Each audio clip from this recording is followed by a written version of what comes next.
Alright guys, here's progress on my level editor. The editor is now fully functional, and I'm going to be spending the rest of this, well, a good chunk of the rest of the month just polishing. And then it's going to be a matter of just, being able to play spawn points and lights, and it'll be fully functional for building Revulsion 1 maps. So that's probably going to be this month. Like, I'm thinking actually it's going to be really soon. It's coming along really fast. Like, way fast, even though it's been kind of slow by my standards because redoing something that I've already done before bores the shit out of me. But I'm past that now, so it's all new stuff now. It's all new things, which is a good thing. Okay, so with that said, I'm gonna fly around for a moment and show the editor off on the client. Now, when you join a server by default, you won't have any permissions to do stuff unless you're given permissions by the server, the person who's doing the listen server, right? So in that particular case, there's little buttons next to each of the names where you can sort of specify like what your actual permissions will be. I'm gonna make sure that use edit mode is the only thing that's available to this player, which would be player two right now. Okay. So with that said, I'm gonna fly over to some location where there's something cool going on, maybe. And yeah, all right. So this looks pretty cool. Like that could be a cool area where I'm just gonna fuck around for a minute. And over here, I'm gonna be like move this so that it's not. Maybe I'll just move my camera so that I'm not covering up something important. Wee! Oh my god.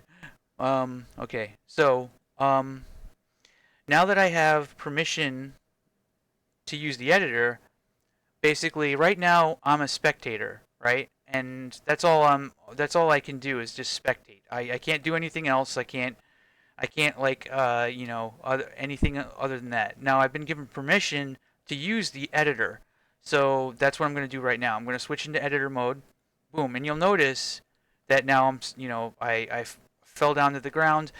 I kind of want to make it so that you're still flying by default in editor mode, but I'm going to have to figure out how what's causing it to not work correctly when you first switch in. For some reason, it works fine for single player, but the server works fine, but for the client, it just doesn't kick in. Um, well, either way, it's you fall to the ground, but you still have flying mode. Now you'll notice that there's flying, rotate. It tells you all of the keys that are relevant, right? And then you have the ability to click this button, which will send you back to spectate mode. So I can go right back. Now I'm spectating again. See? So you could switch between the two. Now, I want this to be actually just as seamless for being able to switch between combat mode and stuff like that too.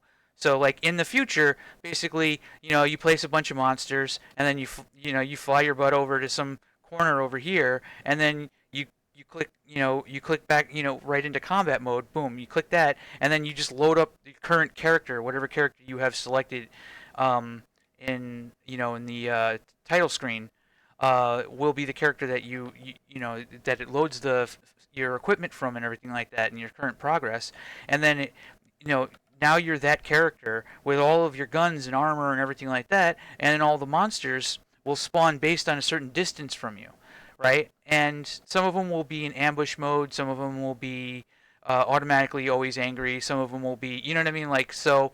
Um, as soon as you get a certain distance, maybe it'll already be pissed off, or maybe it has to wait to see you or hear you fire your gun.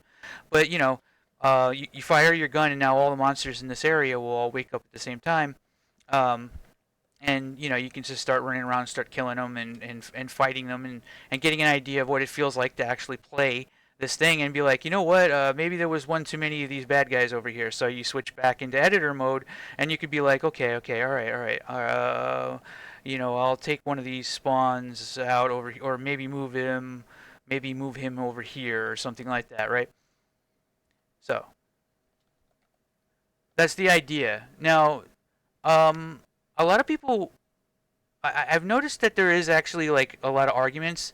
I used to argue that spending time making a level editor when I have the Unreal 4 engine straight stupid, like I would have actually be arguing against myself at this point in time. But I've learned so much, and one of the main things that I think I've learned is that one of the only ways that I'm going to be able to stand out from the competition, because there's a fucking lot of first-person shooters that are like this right now, especially on the Unreal 4 engine, is that I think that if it's fun to make the game, it'll be more fun to play the game. And I think that if you can make the game with friends and you play the game with friends, that's going to change the dynamic a lot. That's going to give this game identity that is well and beyond, your strafes and your dusks and and your wraths and your Proteuses. And I mean, Proteus has a level editor too, but it's not like it. Well, actually, Proteus is a pretty good example of the right way to do things. I think outside of the fact that it just lacks multiplayer, right? What I want to try to do is I want to try and get people together and have it be like a social experience where people are jumping in and they have different permissions and sometimes people can give feedback and you know what I mean, and have this like be this like organic process. It's not so much that I'm building an editor because I want to have an editor. It's more that I want to make it. I I want to change the philosophy around the design. I want to think about things differently. Sorry if I'm like puffing into the microphone a little bit, but but that's the idea. That's the mindset that I have with this. So let me go ahead and mess around a little bit with the editor itself. Now I've been just kind of tooling around, and you could build an awful lot with this editor already. So you'll notice that there's a one of the last things that I want to try and do this week is make it so that these all have their own little icon graphics, and the ones that are relevant, the ones that you can actually switch to and stuff like that, will actually, they'll have a look to them, like, maybe a slight glow to them or something where you can click on them. So in the editor modes, you have meshes, actors, triggers, interactive, volumes, lighting, sound, and automap, right?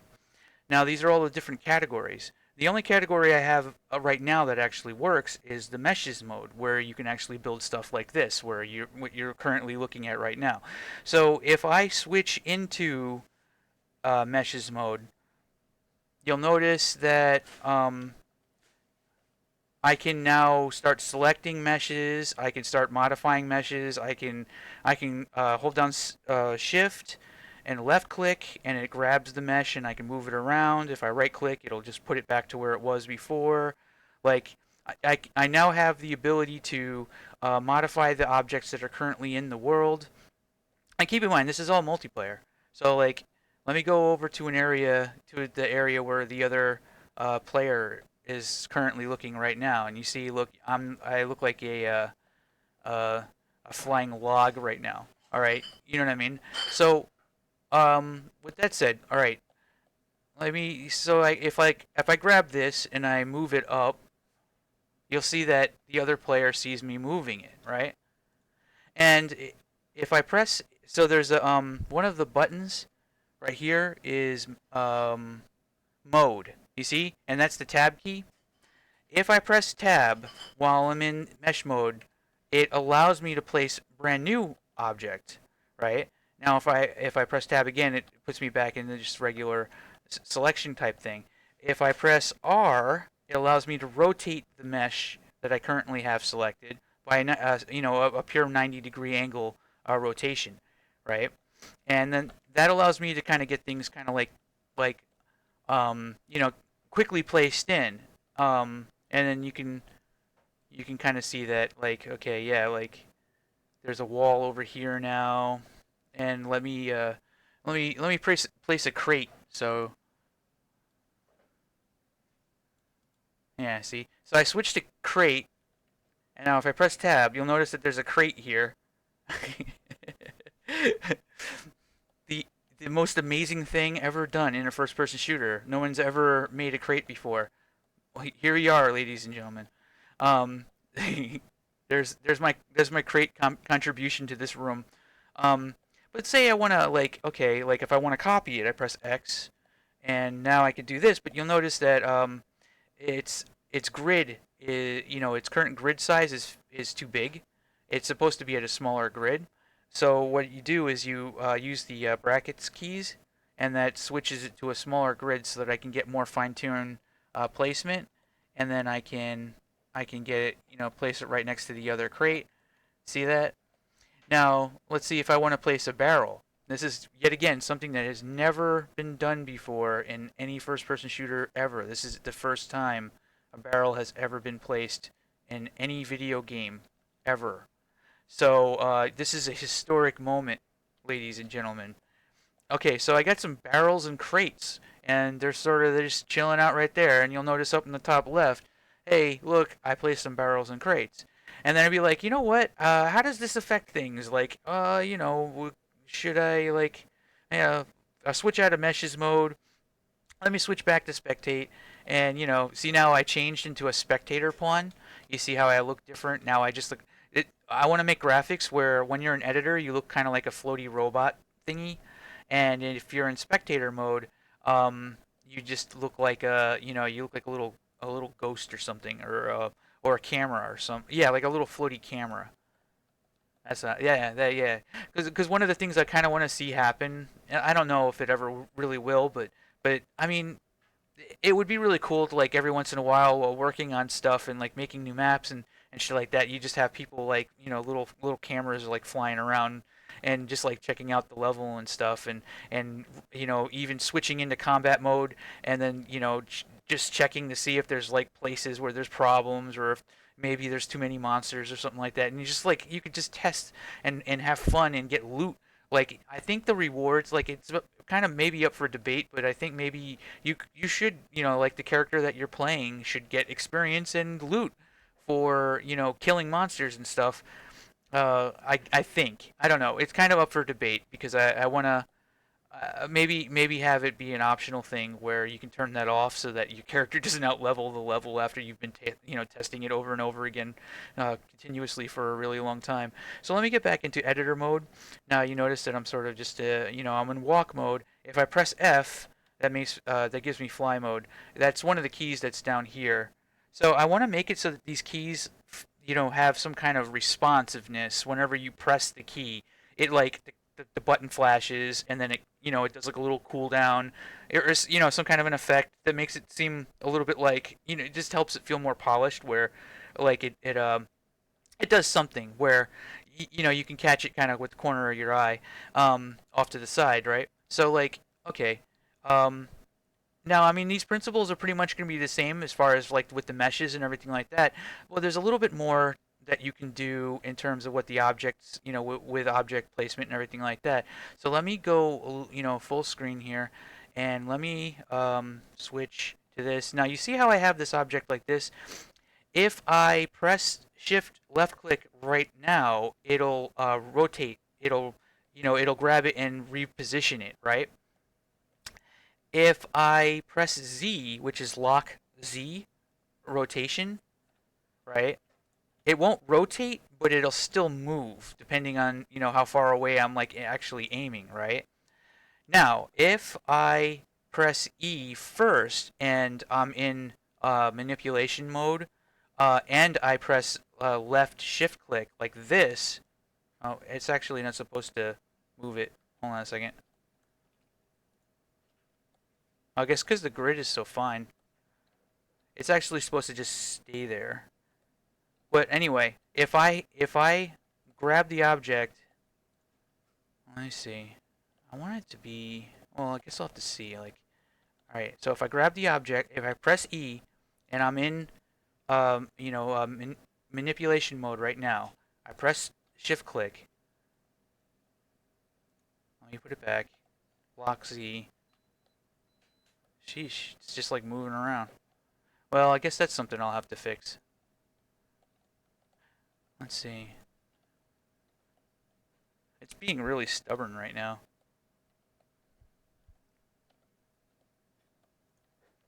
Mm-hmm.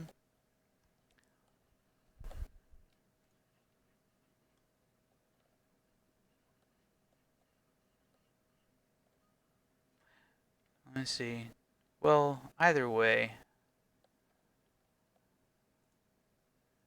Oh, it's because it's a selected object. I had the functionality working for an object that hasn't been placed yet, one of these. So, all right, so if I press Z, you'll notice that if I go into Z lock, if I rotation lock, it'll lock to my rotation, right? And if I press Z, it'll still move around, but it'll stop rotating. And if I press E, right, um, why is it still moving around? All right, so I guess that's something I'm just gonna have to figure out because when you press E, when you have an object that you press E on, like if you have something selected and you press E, I want that object to actually stay still. I don't want it to do anything anymore unless you explicitly say so. So this is kind of there's a bug right now, right? Well, either way, let's get back to this. So I select this object, I place it back on the ground. Um, right? So here we go. I now have fine control. I can rotate it like this. I can rotate it like that, right? I can yeah, like I can move it around a little bit, give it a little tiny bit of a rotation so that it gives it a little bit more of an organic look to it, and then I can stupidly press the wrong thing, have it like move away. Well, let's try moving it back again.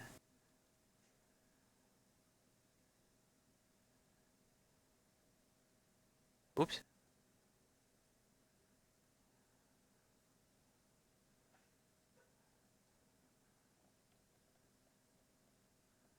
There we go.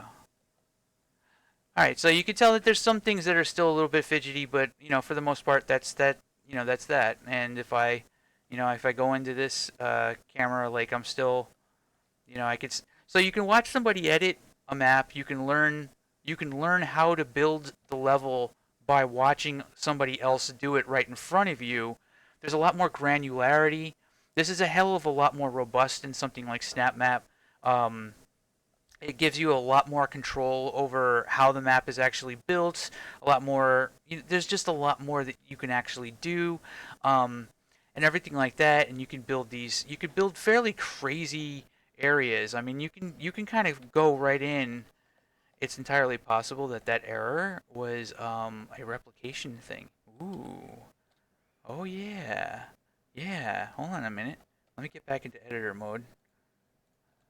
And let's see. Let's get a crate in here. Meshes. Cube. I'll just place a cube here. Okay. So if I press, yeah, that's how it's supposed to work. Okay, so it was a replication issue. Okay. Got it. So it's working as intended here. Okay, so like if you press E, the object will just stay there, and that way you can fly as far back as you want and everything like that, and manipulate it from any distance, and or make damn sure that it's not floating off the ground just that ever so slight amount, you know, and then let's see.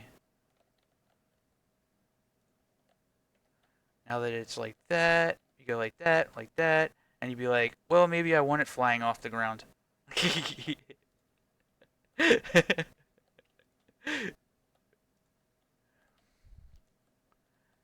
As you can tell, I'm still a newbie when it comes to actually using my own editor because it hasn't existed until now. So with that said, all right, I'll have to figure out what that replication issue is. I think it's probably because zlocker or something like that is just not replicated variable. Something very simple, very simple. Oh, because the mouse cursor variable isn't. Oh, okay. So the thing that I'm checking for to make sure that this is actually a active, the manipulation mode where you have your mouse cursor and you can kind of do stuff like this is using a non-replicated variable in order for me to check to see if that's actually what's going on. So okay, got it. That's easy to fix. So with that said, all right, guys. See, I'm at about 20 minutes. I think that's good enough to show off right now. I mean, so let's see. Let me fly around in some cool areas so that you can kind of take a look at the kind of stuff that can be built in this. Let me switch out of mesh edit mode so that you don't have to worry about like, you know, me selecting everything that I'm kind of moving around. It's very easy. It's very organic. It's very simplistic to build fairly decent looking little detailed areas. And just imagine once I actually add in more meshes that give you like more control or more like options so that you can have like broken stuff and torches on the walls and depending on different stuff like that and like lighting effects and you name it, man. I'm probably going to have it in here. So there's just going to be all kinds of neat things. So like in fact I might actually take sound and make that sound and effect so that there's also ambient like I can have I can have uh, maybe you have it raining out here or something like that. One of the other things too is that this clip material, this red material that you see right here, is for a clip brush. And what that means is when you're in combat mode or if you're in spectate mode, this material should become invisible so that you just don't see it. But if you're in edit mode, it becomes immediately visible, so you don't have any trouble with any of that, right? And yeah, so like I guess that's pretty much that. I think I think the polish phase of this is going to be pretty fun to work on. I haven't been streaming very much this week, but I'm going to change that. It's just I don't know. I've been kind of I don't know, just focused. Just a lot of focus. I feel like this is going to be a really big deal for me. If I can get this far enough along where actual progress is being made, I have a feeling that this is going to be something that is I don't know. I mean, it's I don't know. I have no idea if it's going to work out or not, but it's definitely going to make level design for Revulsion 2 a hell of a lot more fun, regardless. So with that said, all right, guys, I'm going to go ahead. I'm going to get end this video and take a look at this cool stuff that can be built in this crazy space and just imagine actually shooting monsters and having them run after you and all the cool loot and everything like that that's going to be possible once I just get this a little tiny bit further really really soon. So yeah, take it easy guys.